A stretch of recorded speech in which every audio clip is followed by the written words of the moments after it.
লাল গোলাপ শুভেচ্ছা জামাত ভাইয়ের পক্ষ থেকে লাল গোলাপ শুভেচ্ছা জামাত ভাইয়ের পক্ষ থেকে এলেন আপনার আগমন শুভেচ্ছা স্বাগতম ভাইকো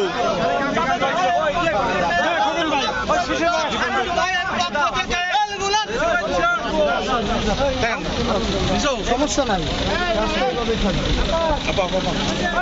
আমাদের গাড়িগুলো সবাই বের করেন গাড়ি বের করেন